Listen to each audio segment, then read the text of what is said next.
देश में आज ही के दिन हुई थी बीजेपी की स्थापना। लोकसभा में 2 सीटों से हुई थी बीजेपी की शुरुआत। झारखंड में स्थापना दिवस पर बीजेपी के वरिष्ठ कार्यकर्ता किए जाएंगे सम्मानित। मधुबनी हत्याकांड पर आरोप प्रत्यारोप जारी। तेजस्वी का नीतीश पर अटैक। लगता ही नहीं बिहार में है कानून का राज।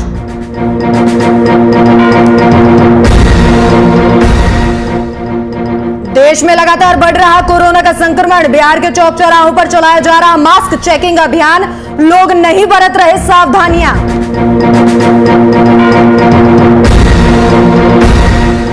और बोकारो के पिछड़ी में नहीं सुलझ रही हत्याकांड की गुत्थी। मृतकों के परिजनों ने दिया बीडीए कॉलेज के पास धरना। हत्यारों की जल्द गिरफ्तारी की मांग।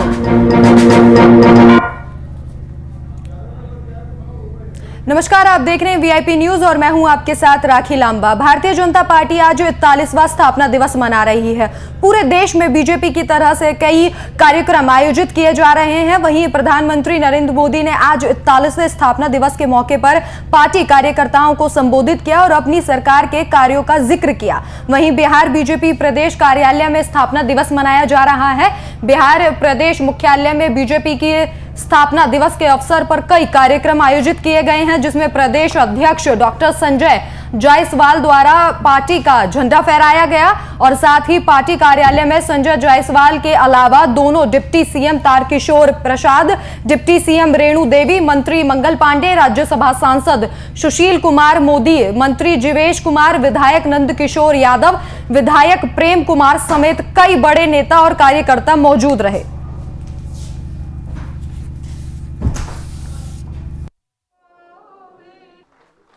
पदाधिकारी हमारे सिविल सर्जन के साथ आज 12 बजे से हम सब लोग समीक्षा करने वाले हैं माननीय मुख्यमंत्री जी की अध्यक्षता में। और केंद्र की तरफ से भी लगातार हर विषयों की मॉनिटरिंग की जा रही है, निगरानी हो रही है। तो सर, क्या लॉकडाउन को लेकर भी कोई चर्चा होगी आज की बैठक में? इसको लेकर भी नहीं, अभी ऐसी परिस्थिति बिहार में नहीं दिखती है। आप देख रहे होंगे कि देश के विभिन्न राज्यों में जिस प्रकार से केसेस बढ़े हैं उसकी तुलना यदि आप बिहार से करेंगे 12 करोड़ आबादी के अनुपात में तो बहुत हम लोगों ने उसको नियंत्रित रखा हुआ है। और अभी कुल लगभग 4000 केसेज एक्टिव केस हैं। तो पूर्व का भी जो अनुभव है इस संख्या पे हम लोग उस हद तक नहीं सोच सकते हैं। आगे परिस्थितियां नियंत्रित हों इस पर हम सब लोगों का प्रयास। जिस प्रकार से पश्चिम बंगाल के मुख्यमंत्री को जय श्री राम की घोषणा मात्र से वो व्यथित हो जाती है, तो ऐसी सरकार को भारत ऐसे देश में नहीं रहना चाहिए। और पश्चिम बंगाल के मतदाताओं ने निश्चित रूप से यह निर्णय किया है कि भारतीय जनता पार्टी की सरकार निश्चित रूप से बनेगी और वहाँ राष्ट्रवाद का ध्वज फहराएगा। आज भारतीय जनता पार्टी का 41वां स्थापना दिवस है और ऐसे में दिल्ली से लेकर पूरे भारत में भारतीय जनता पार्टी अपना स्थापना दिवस मना रही है। बिहार बीजेपी में भी अटल बिहारी वाजपेयी सभागार में स्थापना दिवस समारोह मनाया गया, जहां पीएम मोदी के संबोधन को तमाम बीजेपी के कार्यकर्ताओं ने सुना और 2 सांसद से लेकर के 300 से पार सांसदों की पूरी गाथा को वर्णन किया है। आपको बता दें कि जिस तरीके से बिहार में कोरोना का समय है, पश्चिम बंगाल में चुनाव है, इसके अलावा बिहार की राजनीति समेत तमाम मुद्दों पर जो नेताओं ने अपनी बातें कही और साफ तौर पे कहा कि भारतीय जनता पार्टी पूरे देश में अपना एक जनाधार बना चुकी है और आने वाले कई सालों तक भारतीय जनता पार्टी का शासन रहेगा। सहयोगी सप्तऋषि के साथ Kumar Gautam, VIP news Patna.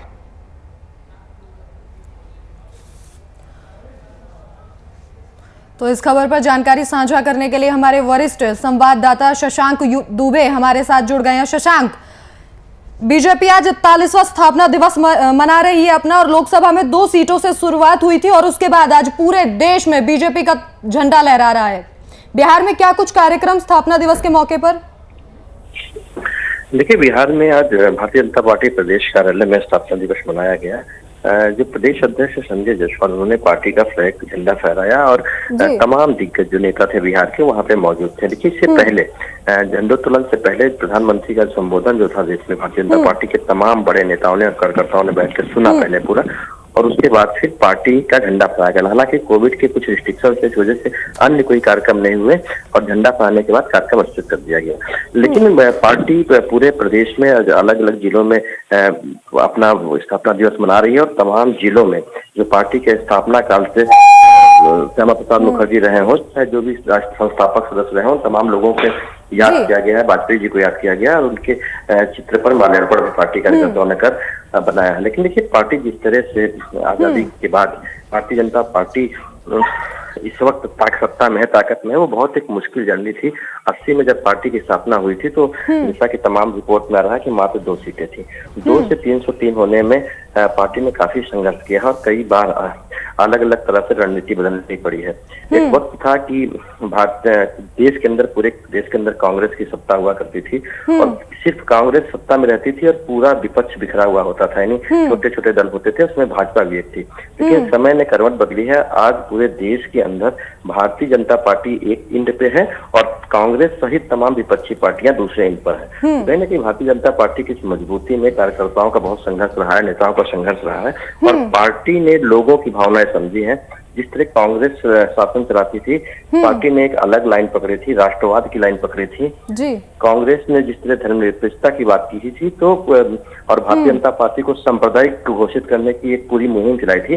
Bharatiya Janata party ने उसी का फायदा उठाया और कहीं ना कहीं जो सांप्रदायिक वाला तमगा था वो भारतीय जनता पार्टी ने इस्तेमाल किया अपने पक्ष में और आज भारतीय जनता पार्टी की सरकार है पूरे देश में। तो भारतीय जनता पार्टी के तमाम कामों को आज प्रधानमंत्री ने भी याद किया, संघर्ष को याद किया, बलिदान को याद किया और जिस तरह जद्दोजहद की समाज में, राजनीतिक तौर पर चाहे सामाजिक तौर पे या फिर एक दल के रूप में, उन तमाम चीजों की संघर्ष गाथा प्रधानमंत्री ने बताया और तमाम नेताओं ने कहा, उसको भी आज याद किया।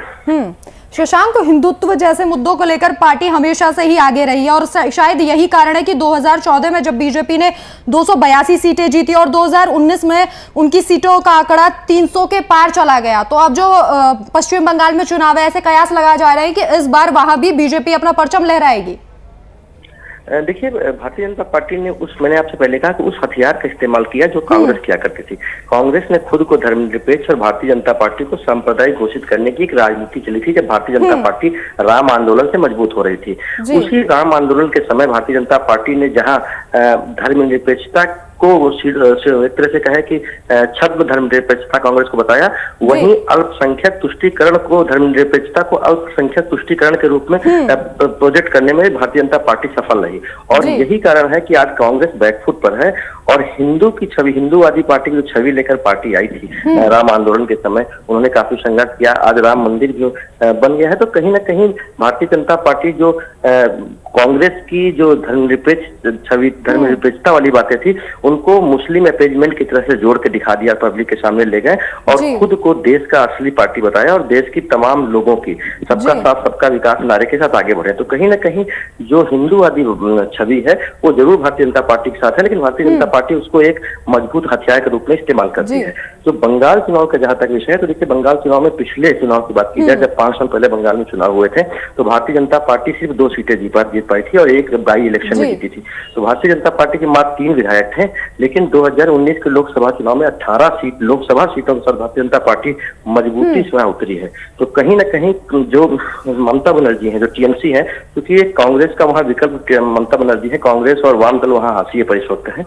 तो कहीं ना कहीं जो ममता बनर्जी की भी छवि भारतीय जनता पार्टी ने ये दिखाने की कोशिश की कि मुस्लिम तुष्टीकरण की उनकी राजनीति है और कहीं ना कहीं जो बहुसंख्यक वहां पे है उनको दूसरे दर्जे का नागरिक माना जाता है और यही कारण है कि भारतीय जनता पार्टी तेजी से बंगाल में मजबूत हुई है। इलेक्शन है, कोई कितनी सीटें जीतता है तो इलेक्शन के बाद पता चलेगा, लेकिन जिस तरह का माहौल है कहीं ना कहीं भारतीय जनता पार्टी बहुत मजबूत स्थिति में बंगाल में है और उसका सबसे बड़ा कारण है कि डेवलपमेंट जो केंद्र सरकार के जो काम किए जा रहे हैं, मोदी की छवि और साथ में ममता बनर्जी की अपीजमेंट पॉलिसी। जी, तमाम जानकारी के लिए आपका शुक्रिया। तो आज पार्टी अपना 41वां स्थापना दिवस मना रही है और पार्टी ने तय किया 2 सीटों से 303 सीटों तक का ये सफर। झारखंड के दुमका में कोरोना के बढ़ते संक्रमण को देखते हुए जिला प्रशासन की तरफ से कड़े कदम उठाए गए हैं। उपायुक्त दुमका ने नेतृत्व में जिला प्रशासन और पुलिस की टीम ने शहर के दुकानों का औचक निरीक्षण कर कई दुकानों को सील करने की कार्रवाई को तेज कर दिया है। जिन दुकानदारों के पास मास्क और सैनिटाइजर नहीं है उनकी दुकानों को सील कर कार्रवाई की जा रही है। टीम में दुमका डीसी के अलावा एसपी, एसडीओ, एसडीपीओ, डीएसपी समेत कई बड़े अधिकारी मौजूदगी में कार्रवाई की जा रही है। गौरतलब है कि दुमका में कोरोना का आंकड़ा देर शाम तक 56 लोगों एक दिन में संक्रमित होने की रिपोर्ट आई थी और शहर में धारा 144 लगा दी गई है। अब तक कोरोना से 1657 लोग संक्रमण का शिकार हो चुके हैं, जबकि 17 लोगों की मौत हो चुकी है और मौजूदा हालातों में 222 लोगों का इलाज चल रहा है।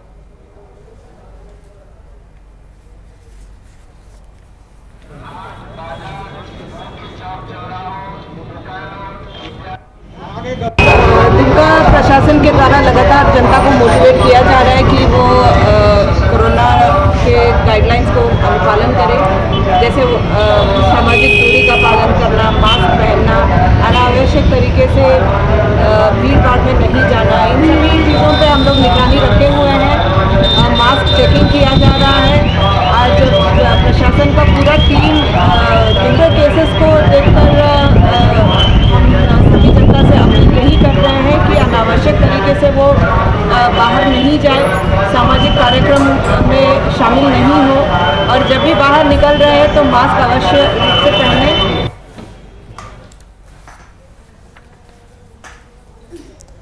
तो इस खबर पर अधिक जानकारी के लिए हमारे संवाददाता राकेश कुमार फोन लाइन पर जुड़ गए हैं। राकेश, बढ़ते संक्रमण के मद्देनजर प्रशासन सख्त नजर आ रहा है और कई दुकानदारों पर कार्रवाई की गई और दुकानों को सील कर दिया गया। क्या कुछ जानकारी आपके पास? जी, मैं बता दूं कि दुमका में जिस तरह से कोरोना का रफ्तार बढ़ रहा है उसे देखते हुए जो है, हालांकि इसके पहले भी जो है प्रशासन जो है क्या बोलते हैं मास्क वगैरह जो है जांच किए, उसका फिर भी जो है जनता जब नहीं माना तो जो आज जो है खुद डीसी, एसपी, एसडीओ, एसडीपीओ, थाना प्रभारी और उनके साथ जो है एसएसबी के जवान भी थे और वो जो है मार्केट निकले और जिस दुकान में जो है देखे कि जो है दुकानदार जो है मास्क नहीं पहने हुए या दुकान में भीड़ लगा हुआ बिना मास्क पहने हुए, तो वैसे दुकान को जो है सील कर दिया गया और जो है रोड में निकल के जो है जनता जो भी मिला उसे समझाया कि बिना मास्क का जो है नहीं निकले और इसी को लेके जो है इस तरह की जो है आज जो है यहाँ का प्रशासन जो है सख्ती जो दिखाए। जी, तमाम जानकारी के लिए आपका शुक्रिया। तो पुलिस ने कई दुकानों का औचक निरीक्षण किया और इसके साथ ही कई दुकानों को सील भी कर दिया।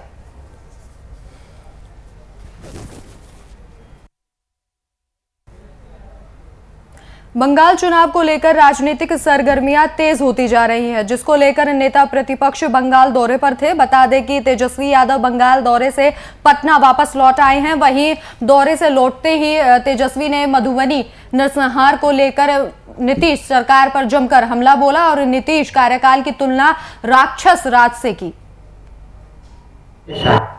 या लोग मान जा चुके हैं, संवेदना के जो है कोई भी प्रतिक्रिया जो है वो नहीं दी है। कोई भी कंडोलेंस का मामला हो उसमें कुछ भी उन्होंने कुछ भी लिखा है। इसलिए हम लोग लगातार जो है ये कहना चाहते हैं बिहार में नीतीश जी के शासन में पूरी तरीके से बिहार में राक्षस राज जो है वो कायम हो चुका है। रावण करके एक संगठन जो है वो चल रहा है और प्रशासन के लोगों को कुछ पता ही नहीं है। मुख्यमंत्री कहते हैं कि ये पुलिस की जिम्मेवारी है। चलिए, हमको लगा कि बिहार की पुलिस जो है वो नीतीश जी के अधीन ना होकर के किंग जोंग के अधीन। मधुबनी कांड को लेकर बिहार में सियासत गरमाई हुई है। विपक्ष लगातार सरकार को इस मामले पर घेर रही है। इसी कड़ी में बीजेपी प्रदेश अध्यक्ष संजय जायसवाल का बयान सामने आया है। उन्होंने मीडिया से बातचीत के दौरान मधुबनी कांड को बहुत दुखद बताया और साथ ही दोषियों पर कार्रवाई करने की बात कही। साथ ही बताया कि सीएम नीतीश कुमार इस मामले को खुद गंभीरता से देख रहे हैं। बिहार में स्थिति में जो मधुबनी कांड हुई बहुत ही दुखद है और हर हालत में अपराधी भी पकड़े जाएंगे और उन परिवार वालों को भी मदद हर तरह की सरकार करेगी। जो भी घटना घटी है बहुत ही दुखद है और खुद बिहार सरकार, मुख्यमंत्री जी सभी बेहद संवेदनशील हैं। भारतीय जनता पार्टी ने भी अपने मंत्री नीरज सिंह बबलू जी को सबसे पहले वहां भेजा था और जो स्थिति को लेकर के नीरज सिंह बबलू जी ने स्वयं वहां के डीएम, एसपी से बात की है और इस सरकार में किसी के साथ नाइंसाफी नहीं होगी। बिहार में स्थिति में जो मधुबनी कांड हुई बहुत ही दुखद है और हर हालत में अपराधी भी पकड़े जाएंगे और उन परिवार वालों को भी मदद हर तरह की सरकार करेगी। जो भी घटना घटी है बहुत ही दुखद है और खुद बिहार सरकार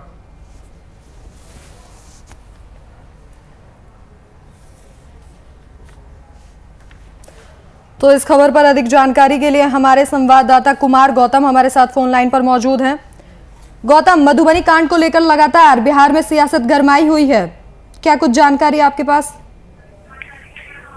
बिल्कुल राखी, देखिए जिस तरीके से बिहार की सियासत इन दिनों गर्म है, इस पूरे मधुबनी कांड को लेकर के न सिर्फ सत्ता दल बल्कि विपक्ष के भी जो नेता हैं, तमाम नेता अब मुआवजे की राशि की मांग कर रहे हैं। अभी थोड़ी देर पहले कांग्रेस के पूर्व विधायक भरत प्रसाद सिंह से हमारी बातचीत चल रही थी। खास बातचीत में उन्होंने साफ तौर पे कहा कि मुआवजे की राशि सरकार 1 करोड़ रुपए पीड़ित परिवार के लोगों को दे और पीड़ित परिवार के लोगों के साथ साथ ये जो संजय जायसवाल है, उन्होंने साफ तौर पे आज 41वें स्थापना दिवस के मौके पर उन्होंने कहा कि अभी यदि सरकार जो है वो लगातार प्रयास कर रही है, मुख्यमंत्री खुद डीजीपी से बात कर रहे हैं और तमाम बातचीत के साथ साथ जो पीड़ित परिवार के लोग हैं उनको तमाम वो सहूलियत और मुहैया कराई जाएगी जिससे उनका आगे का भविष्य ठीक से चल सके। लेकिन जी राशि, गौतम, आश्वासन तो तमाम मंत्री दे रहे हैं ना, लेकिन बात यह है कि आखिर कार्रवाई कब होगी?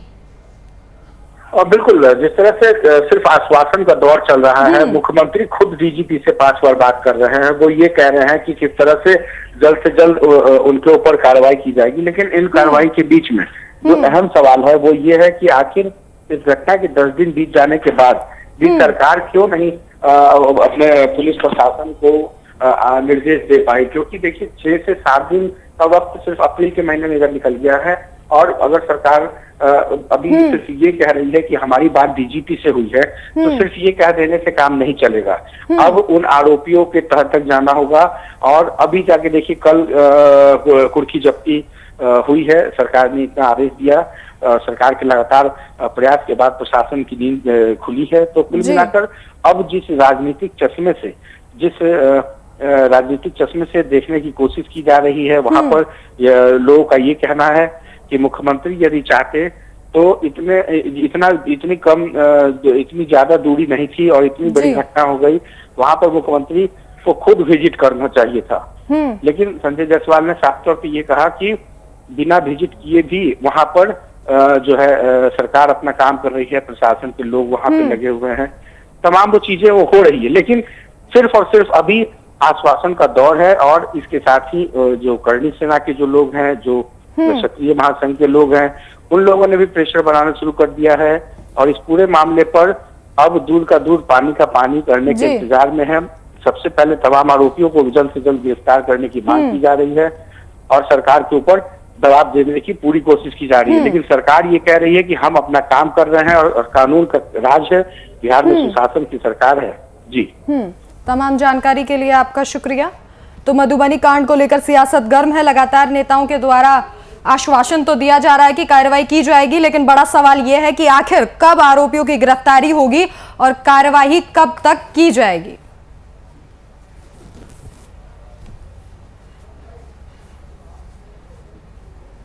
बोकारो पेटरवार थाना क्षेत्र के पिछड़ी में लगभग 3 महीने पहले दोहरे हत्याकांड की गुत्थी अब तक नहीं सुलझ पाई है। पुलिस हत्यारों का सुराग तलाश नहीं कर सकी है, जिससे मृतकों के परिजनों का सब्र का बांध अब टूट गया है। लिहाजा मृतकों के परिजनों ने आंदोलन शुरू कर दिया है। उन्होंने बीडीए कॉलेज पिछड़ी के पास नारे लगाते हुए धरना दिया और कहा कि हत्यारों को जल्द से जल्द गिरफ्तार किया जाए। जो घटना हुई थी जिसमें 2 आदमी की मृत्यु हुई थी, जो कोयला चुनने गए थे, उसी के लिए आज धरना में लोग बैठे थे। उनको समझाया गया है कि जल्द से जल्द हम लोग 20 दिन 25 दिन 1 महीने का हम लोग टाइम लिए हैं कि अनुसंधान संस्थान में जल्द से जल्द खुलासा करने का हम लोग प्रयास कर रहे हैं पुलिस के द्वारा। इसमें जो जांच वगैरह है सबका आदेश प्राप्त है, जांच कराया जा रहा है। हमारा यही मांग है कि जो उनका हत्यारा है राजू अंकल का और करण अंकल का जल्द से जल्द है। और पुलिस प्रशासन जो है 3 महीना से हमें बरगला रही है कि नार्को टेस्ट होगा तो वगैरह वगैरह। तो ये चीज़ है कि कोई भी केस होता है तो बेसिकली 1 मंथ 2 मंथ में क्लियर हो जाता है, बट यहाँ 3 मंथ होने को चला है, कोई रिस्पॉन्स अभी तक केस का नहीं मिला।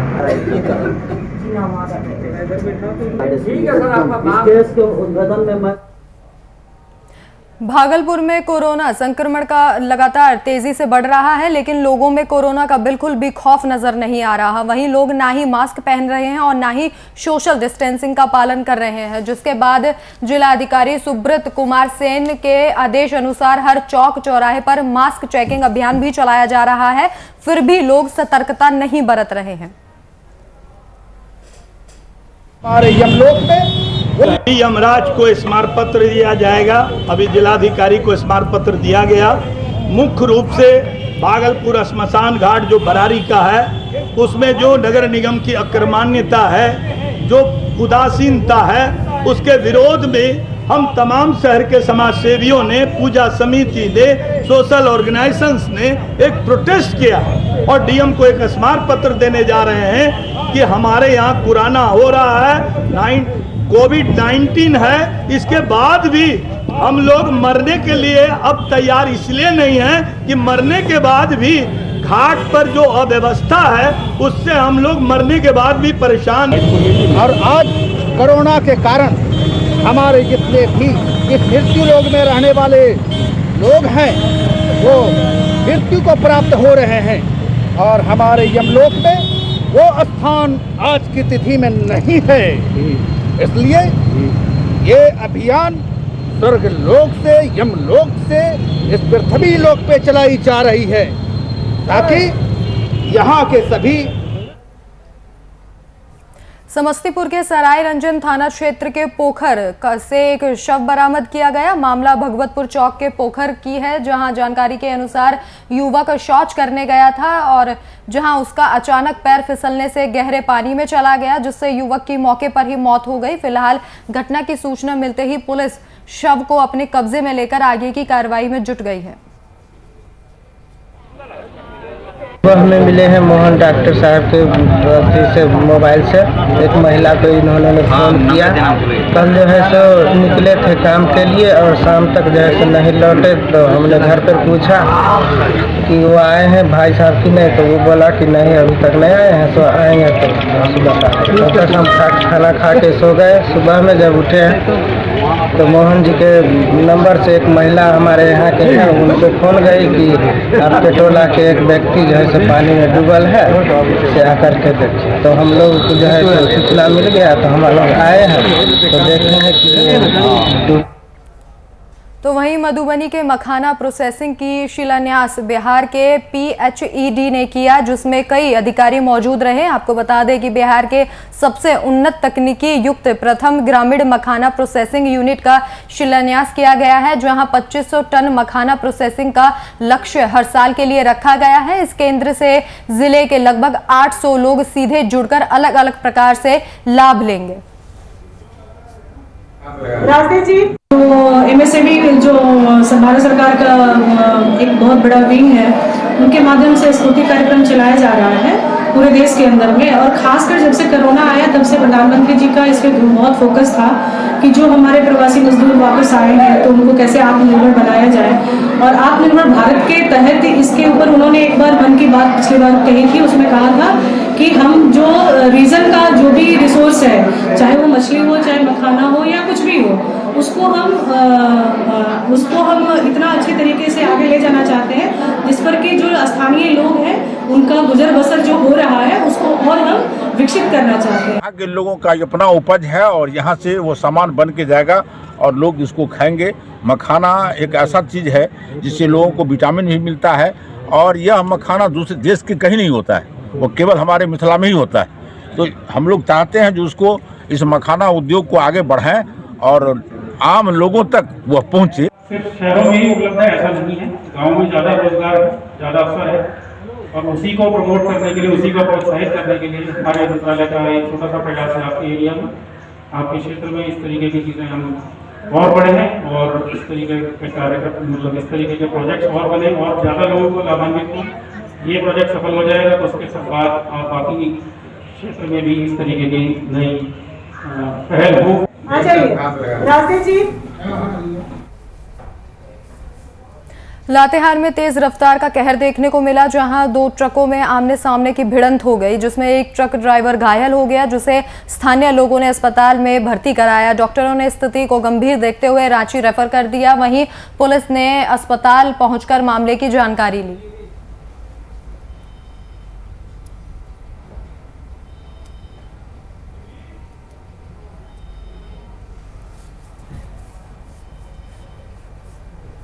समस्तीपुर के दल सिंह सराय राष्ट्रीय पथ के 28 के बीएसएनएल कार्यालय में अचानक आग लगने से अफरा तफरी मच गई। कर्मियों ने घटना की सूचना अग्निशमन विभाग को दी। मौके पर पहुंचकर फायर ब्रिगेड ने आग पर काबू पाया। वहीं एसडीओ ने बताया कि शॉर्ट सर्किट से स्विच रूम में आग लगी। फिलहाल नुकसान का आंकलन किया जा रहा है।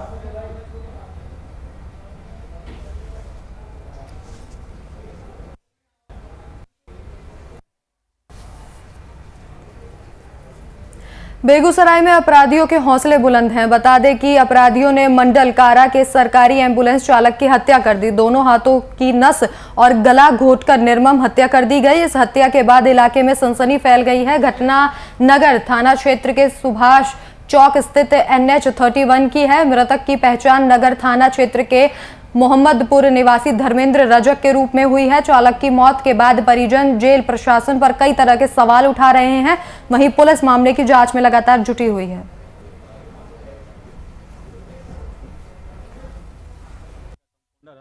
उनसे हमारी बातचीत हुई है तो बोला भैया 1:30 बजे रात को टॉर्च बार रहे थे, हमको कुछ समझ नहीं आ रहा था, फिर भी हम जाके डरते हुए हम जाके चेक किए हैं और कोई गाड़ी वाला भी नहीं रोक रहा था। ठीक है, मतलब ये टॉर्च बार के इशारा दे रहे थे, मदद मांग रहे थे? हाँ, टॉर्च बार के मदद मांग रहे थे, लेकिन कोई भी गाड़ी वाला मदद नहीं किया।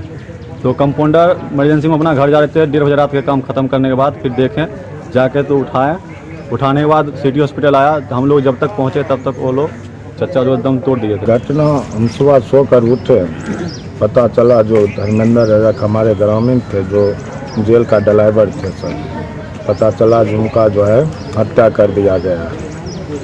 तो फिर हम वहाँ जाकर वहाँ देखे इनके घर पर, तो पता चला जो पटना गए थे कैदी छोड़ने के लिए, वापसी लौटने समय जो है इनके घर पर 2 बजे फ़ोन आया जो इनका एक्सीडेंट हो गया। लेकिन वहाँ आकर देखा गया तो इनका हत्या किया गया। फिलहाल इस वक्त के बुलेटिन में मेरे साथ इतना ही। देश और दुनिया की तमाम बड़ी खबरों के लिए देखते रहिए VIP न्यूज़। नमस्कार।